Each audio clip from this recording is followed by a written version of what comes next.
Bonjour et bienvenue. Aujourd'hui, on va décortiquer ce qu'il faut vraiment pour gérer une exploitation agricole performante au XXIe siècle. Commençons par une question fondamentale. Une question qui va vraiment au cœur de la transformation du monde agricole. Et cette transformation, elle est parfaitement illustrée ici. D'un côté, un emblème traditionnel, et de l'autre, un logo très moderne pour une unité d'assurance qualité. C'est tout un symbole en fait. C'est le voyage des principes d'hier vers une précision qui est aujourd'hui totalement guidée par les données. On va parcourir ensemble ce nouveau guide. Alors, voilà notre feuille de route. On va commencer par les bases, les fondations académiques, puis on passera à la stratégie et à la haute technologie. Ensuite, un point essentiel, la chaîne d'approvisionnement. On parlera aussi du nerf de la guerre, l'argent au quotidien. Et enfin, on verra comment tout ça mène au profit. Allez, on plonge dans le sujet. Essayons d'abord de comprendre la science qui se cache derrière la gestion d'une ferme. Fondamentalement, la gestion agricole, c'est une vraie science. C'est une branche de l'économie qui applique des principes économiques à l'agriculture.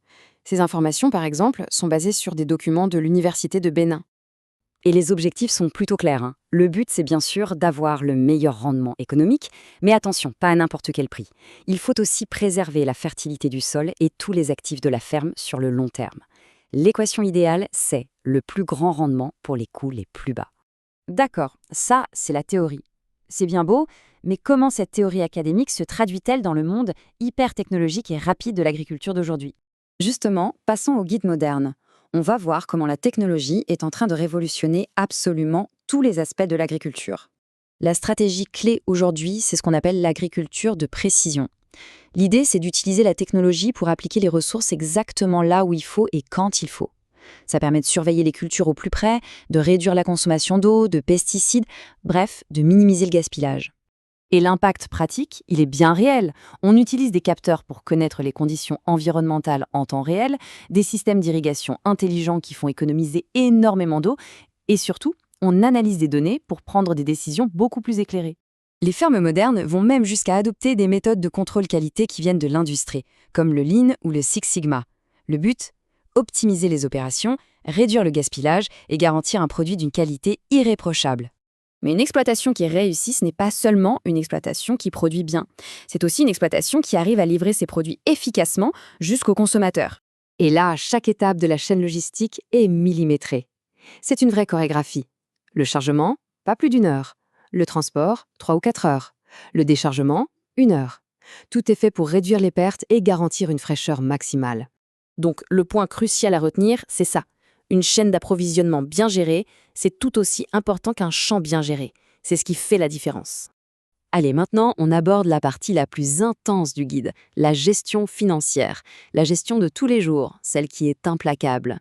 Cette citation d'un gestionnaire de ferme expérimenté, elle résume parfaitement l'état d'esprit. En gros, ça veut dire que celui qui calcule chaque centime reste solide sur ses appuis. La discipline financière absolue, c'est la clé de la survie. Et ça commence par une comptabilité détaillée des salaires. Chaque rôle est pris en compte, du directeur de l'exploitation jusqu'aux ouvriers journaliers. Ensuite, il y a l'infrastructure. Chaque filtre, chaque tuyau, chaque pompe a son propre calendrier de maintenance, avec un coût associé. On voit ici que c'est souvent calculé par fête d'âne, une unité de surface qui fait environ 4200 mètres carrés. Et bien sûr, un gestionnaire intelligent doit toujours prévoir un budget pour les urgences. Parce qu'en agriculture, l'imprévu, il est toujours là, au coin de la rue. Une tempête, une maladie, une machine qui lâche, il faut être prêt. Voyons maintenant comment tout ce suivi méticuleux se connecte directement au résultat final, la rentabilité. En cisant absolument chaque dépense, on peut arriver à un chiffre d'une précision redoutable. Par exemple, ici, le coût de production pour un seul kilo de mangue est de 4,23 livres égyptiennes. C'est à ce niveau de détail qu'on travaille. Et quand on regarde la répartition de ces coûts, c'est très révélateur. On voit que souvent la main-d'œuvre et les frais généraux, comme le carburant ou l'entretien, représentent les plus grosses parts des dépenses. C'est bien plus que les intrants eux-mêmes. Tous ces chiffres, ce n'est pas juste de la compta. Ils deviennent des indicateurs clés de performance, des ICP. On mesure la productivité par employé, l'efficacité de l'irrigation en kilos produits par mètre cube d'eau, le pourcentage de gaspillage. Tout ça, c'est pour piloter l'exploitation et chercher à s'améliorer en permanence. Ce qui nous amène à une dernière réflexion. Dans une industrie qui est aujourd'hui totalement guidée par les données, avec des marges parfois très faibles, l'outil le plus important, est-il encore le tracteur ou est-ce que c'est devenu le tableur ?